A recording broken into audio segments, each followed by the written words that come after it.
महाराष्ट्र राज्य आराध्य दैवत शिवछत्रपतींना मानवंदना करून आज खऱ्या अर्थाने एका कर्तृत्वाचा, नेतृत्वाचा, दातृत्वाचा सन्मान करण्यासाठी, वाढदिवस नव्हे तर कर्तृत्वाचा देखील सन्मान आपण करण्यासाठी या ठिकाणी मोठ्या संख्येने उपस्थित आहात। आणि खास करून ज्यांना आम्ही सांगितलं, पक्षाचे नेते, जिल्ह्याचे जिल्हाध्यक्ष शरद भाऊ बुटे या कार्यक्रमाला आवर्जून उपस्थित आहेत, ते सरकार मोठी अमोल भाऊ भुजबळ यांचा वाढदिवस आहे कळल्यानंतर त्यांना मी म्हटलं की भाऊ जरा संध्याकाळी आला तर वाढदिवसाला आणि खऱ्या अर्थाने त्यांना मिळणाऱ्या सन्मानाची उंची वाढेल।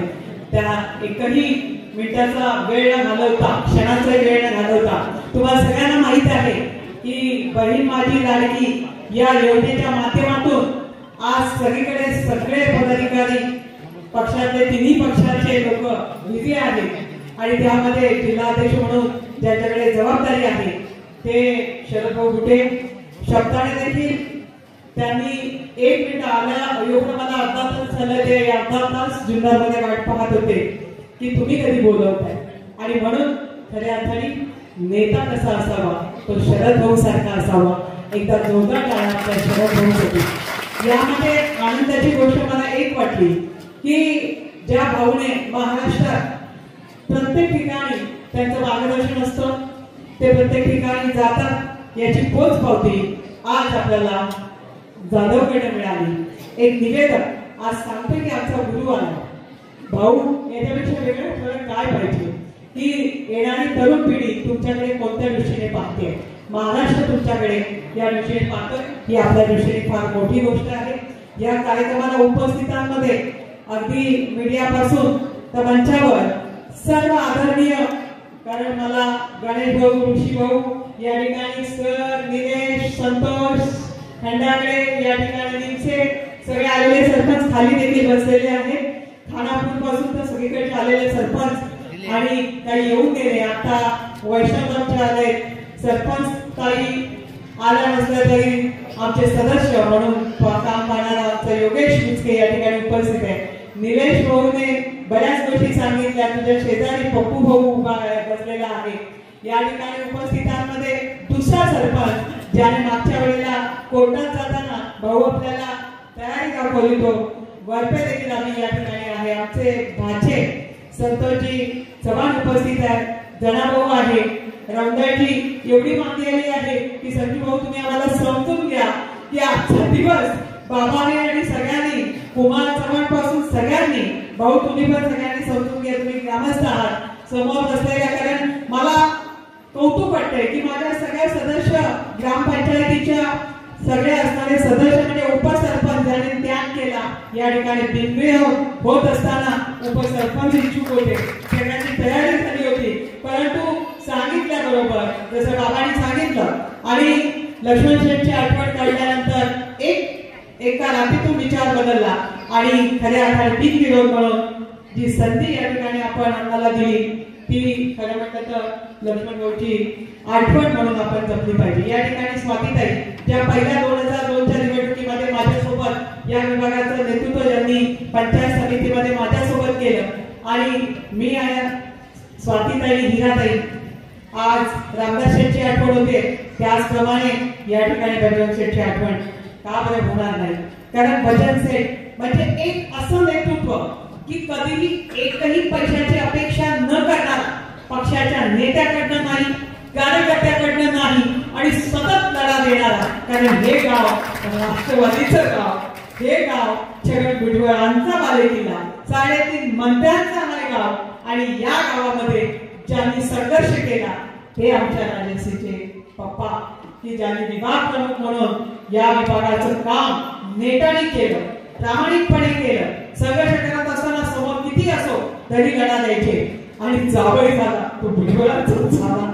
आणि खरोखर तुम्ही विचार करा त्या पित्याची भूमिका त्यावेळची कशी असेल, पण लेख आमची खरोखरच सुखाने नांदते आहे, त्यांना कितीही करत नाते नाही तर मी म्हणायची हो ना, म्हणजे खोटं बोलत नाही, सगळे म्हणजे लोक आलेचा जमाना आहे मला माहित नाही, परंतु मला एकच कळतंय की या ठिकाणी खरोखरच घरच्यांचा, कुटुंबाचा पाठबळ हे अत्यंत आई बापाचा आशीर्वाद बायकोची साथ आणि बरोबर असणाऱ्या एकाही सदस्याने म्हटलं नाही, एकही सदस्य वर येऊन बसला नाही, उपसरपंच सारखा उभा आहे जो त्याग करायला तयार आहे. हे घडणारे, हे तुमच्या पाठीशी राहणारे या एवढ्या मोठ्या महिला मोठ्या संख्येने उपस्थित आहे. आणि ह्या सगळ्या महिला विकास कामामुळे नाहीये, विकास काम रीत वाळू सिमेंट याच्यामुळे नाहीये, मी मानत नाही. कारण याच्या पाठीमागे काय असेल तर ती मनातली भावना. रात्रीच्या 12 वाजता या गावामध्ये सत्र सुरू झालं होतं. नारोडी सारखं शरद भाऊ सारखा साप चावायचं, सर्पदंशाचं सत्र सुरू झालं. विठ्ठलवाडी जणू काही वेगळी होती. विठ्ठलवाडीचे सरपंच बसले आणि चावल्यानंतर लगेच फोन यायचा, आज ह्या महिलेला चावलंय, आमच्या सदस्यताईला चावलंय. आणि अक्षरशः एका महिलेला 2 वेळा एका महिन्यात जेव्हा सर्पदंश होतो आणि ज्या वेळेला करोना सारख्या स्थितीमध्ये स्वतःची पर्वा न करता घरी जायचं नाही, घरात गेलं की घरचे ओरडतील, आपण बाहेर राहिलेलं बरं, आपल्याला काही झालं तरी चालेल, पण ताई कशा घुसतात सगळीकडे, ताई कशा काम करतात. मग त्या पावलावर पाऊल ठेवून वाडी पुढे चाललीये. वाघिणीचा बचे ज्यांना काम करायचंय, मग नारायणगावचे सरपंच असतील, इथले सरपंच असतील, वारुवाडीचे सरपंच असतील, सगळ्या सरपंचांनी जणू काही अभि असेल सगळ्यांनी एक विडा सुचवला होता. अक्षरशः त्यावेळेला महिला म्हणून पहिला कोणी जर सुरुवात केली असेल तर आम्हाला ओझर देवस्थान, विघ्नात्याचं देवस्थान कोणी दिलं असेल तर आमच्या गणेश भाऊच्या बायकोने शरद भाऊ विरोध पत्करला गावाचा. पण याची बायको सरपंच होती, ती म्हणाली करोनाचा काळ आहे, आता नाही मदत करायची. ठिकाणी भक्त भवन त्या ठिकाणी करोनासाठी दिलं. या ठिकाणी आज ऋषी आमचा राज ठाकरेपासून काम करतोय विद्यार्थी सेनेचं. त्या ऋषीला नानांनी सांगितलं की बाबा रे जागा हो, रात्र वडग्याची आहे, आपण झुंजलं पाहिजे. गैरिकाला झोपतो त्याला हेही कळलं पाहिजे की समाजामध्ये आपली गरज आहे, समाजाला आपली गावाला गरज आहे. ती गरज भाऊने ओळखली. आमच्या अमोलनी ज्या वेळेला प्रत्येक वेळी घराघराशी त्याची नाळ जोडलेली आहे. कोणाच्याही घरात काही घडलं तर सगळ्यात पहिला धावून जाणारा तो अमोल आहे. आणि म्हणून तुमची नाळ इतकी घट्ट झालेली आहे की 1.5 वर्षात जो विकास झालाय तो विकास होत असताना काय करणार, हट्टी आहे. घरातली 3 बाळा असतील, 2 बाळा असतील, 4 बाळा असू दे, पण घरामध्ये जर तो करतो आहे आणि त्याला दिलंच पाहिजे, नाही दिलं का तो रुसतो आहे, असा आमचा लाडका आहे तो म्हणजे अमोल भाऊ. आणि म्हणून सगळ्यांना त्रास होतो की अमोल भाऊने आता तर मला वाटतं सावरगावचा सरपंच आला नाही, त्याचं तर दुखणंच असं असतं. त्या अमोल भाऊलाच कसं सगळं देतात, त्या अमोल भाऊलाच कसं सगळं देतात, त्याचे काम मोठं आहे. परंतु तिथेही आम्ही कमी पडत नाही, पण 6 लक्ष तिकडेच. परंतु गाडीत बसायचं, काम असलं की पाहिजे, पाठ नाही सोडायची, गाडी नाही सोडायची, काम झाल्याशिवाय मागे नाही फिरायचं. सगळे डिपार्टमेंट सीओनी आज सुद्धा शरद भाऊ 4 वेळा उल्लेख केला. किती वेळा? 4 वेळा उल्लेख केला. एकाच सरपंचाचा 40 सरपंचांचे सत्कार झाले, पण 4 वेळा उल्लेख केला. मला जायला उशीर झाला, कोर्टात केस होती. मी गेल्यानंतर मी जेव्हा जिल्हा परिषदेमध्ये गेली, कलेक्टर ऑफिसला गेली, तर सीओ साहेबांनी पाहिली. मी म्हटलं का सरपंचाला बोलायची संधी मिळाली नाही. ओ म्हणजे मला चिठ्ठी आली होती का आवडतं घ्या, चंद्रकांत दादांनी सत्कार केलाय आणि मी स्वतः 4 वेळा उल्लेख केला हो सरपंचाचा. मला खरोखरच भरून आलं. आज विचार करा तो खरोखरच त्याची प्रकृती ठीक नाहीये. मी खरोखर सांगते की त्याला मी साधी ओरडते की तू स्वतःची काळजी घे. गांधळे मला म्हटले की तुम्ही माईक घेऊन जर त्याच्या तब्येतीबद्दल सांगायला लागले तर मला उठावं लागेल, कारण तुम्ही स्वतःची किती काळजी घेता ते आधी बघा. परंतु मला असं वाटतं की त्याने देखील स्वतःची काळजी घेऊन तुम्ही सगळ्यांनी देखील सांगितलं पाहिजे की बाबा रे स्वतःची काळजी घे. कारण बायकोला तो ऐकत नाही आणि बायकोला सवय झालेली आहे की बापाने आयुष्य असंच घालवलं आणि नवराही तसंच आयुष्य घालवणार आहे. तो कुटुंबाचा वारसा ती घेऊन आलेली आहे, परंतु ती लक्ष्मी आहे आणि आई बाबा सावलीसारखे आहेत. ते देवाची तपश्चर्या करतायत, म्हणूनच पोरगा समाजामध्ये एवढे कष्ट करू शकतो आणि स्वतःचा जीव डोक्यात घालून तो दुसऱ्याला जीवनदान देऊ शकतो. जो जीवनदान देऊ शकतो ना त्या माणसाला कधीच विसर कोणी नसतं. आणि म्हणून तुम्ही सगळेजण या ठिकाणी आपल्याला शरद भाऊला ऐकायचं आहे. परंतु तुम्हाला एकच सांगते, लाडकी बहीण योजनेच्या माध्यमातून कोणी काही म्हणो सुरू झाली योजना की प्रत्येकाला सगळ्यात पहिल्या जिल्ह्यातलं गाव कोणतं असेल तर ते येणे होतं. 5 दिवस इथे रात्रंदिवस ज्या वेळेला सर्व्हर डाऊन असला तरी मला फोन, लाईट नसती तरी मला फोन, का तर सगळ्या आधी माझ्या आणि दुसऱ्या गेला इथून सरपंच पहिला फोन करत होत्या की सरपंच साहेब तुमचे कसे काय एवढे फॉर्म भरून गेले, आमचे जातच नाही हो, आमचं सर्व्हर डाऊन आहे, आमच्याकडे फॉर्म भरले जात नाही. मी म्हटलं मग मला सीओ साहेब म्हणाले की ताई यांना देता का त्यांना मार्गदर्शनासाठी. म्हटलं पहिला घर सांभाळू द्या, पहिला आमचा तालुका ओळू द्या. आज तालुका आपला जुन्नर 1 नंबरला आहे हे सीओनी मला 5 वर्षाची दिलेली माहिती आहे. आणि म्हणून बहीण माते लाडकीच्या माध्यमातून सुरू झालेली योजना बंद होण्यासाठी नाही आहे. जसं आपण संजय निराधारचं काम पाहताय, जसं आपण पाहताय की पीएम किसान योजना सगळे किती लाभार्थी आहेत, जवळजवळ 66,000वर पोहोचले. आणि मग तुम्ही विचार करा की काम इतकं करणारा तुमची ताई सतत या सगळ्या वाघांना या बछड्यांना घेऊन प्रत्येक कार्यालयात जाते आणि प्रत्येक कार्यालयात डंका वाजवते. या ठिकाणी बघा खाली बसून खानापूरचं सरपंच शूटिंग करतात. त्या पोराला देखील इतकं लहान, म्हणजे ज्यावेळी 2002 ला उभी राहिली ही लहान बाळं होती, पण माझा प्रचार करताना टोप्या आला का माझ्या टोप्या घालायचे, राष्ट्रवादीच्या की गाडी सुद्धा गावात येऊ द्यायचे नाही. अशी ही पोरं जेव्हा मी त्या गावात जाते ना त्यावेळेला मला असं वाटतं की ती लेकरं आज माझी मोठी झाली, आज करती झाली. आणि तसंच दातखेडवाडी पासून संपूर्ण मीनापुरामध्ये एकही गाव नाही आणि तालुक्यात भाऊ आपण एकही गाव असं ठेवलं नाही. 186 गावांमध्ये एकही गाव असं ठेवलं नाही की त्या गावामध्ये आपल्या पक्षाची आशाताईची पाठी लागली नाही, तिथे काम झालं नाही असं एकही गाव सोडलं. पण मी कामापेक्षा जास्त लक्ष देते की कोणत्याही घरात दुःख आलं तर ते दुःख कसं आपल्याला सावरता येईल. एखादा माणूस आजारी पडला तर त्याला हॉस्पिटलमध्ये कुठे हलवायचं, कसं हलवायचं, त्याला ट्रीटमेंट कशी द्यायची. महसूलला एखाद्या शेतकऱ्याला अडचण आली तहसीलदारापासून तर नायब तहसीलदारापासून सगळ्यांना हलवायचं. पोलीस स्टेशनला मुलगी पळून गेली तर तिला आणण्यापासून तिला त्या ठिकाणी दाखवण्यापर्यंत, मुलगा सुद्धा आता 2 मुलं ओतून पडण्याची नाहीये. मी 6 दिवस झाले त्यांच्या पाठी आहे की आम्हाला ती मुलं इथे आणून दाखवा, ती मुलं आमची आहे.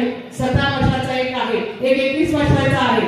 अशी मुलं सुद्धा आता काय होऊ लागली. तुम्ही सांगा एक काम आहे का. कुठेतरी गायची गाडी पकडली, तिकडे बचत दलाच्या मुलांचा प्रश्न, इकडे असणाऱ्या महसूलचा प्रश्न, तिकडे उपोषणाला बसले त्यांचा प्रश्न, अशा अनेक प्रश्नांना तोंड देत असताना जीवनामध्ये येणाऱ्या प्रत्येक संकटासाठी लाईट गेली तर ताईची आठवण, आदिवासी पट्ट्यातली महिला हापसी बंद पडली तर ताईला फोन.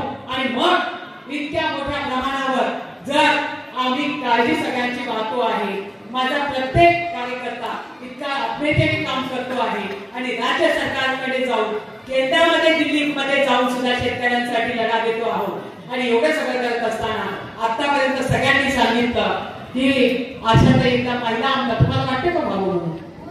नक्की दोघी हात वर करून सांगा बरं, खरंच वाटतंय का? मला तरी कळू द्या माझ्यासोबत किती आहेत. नक्की सगळे आहेत का?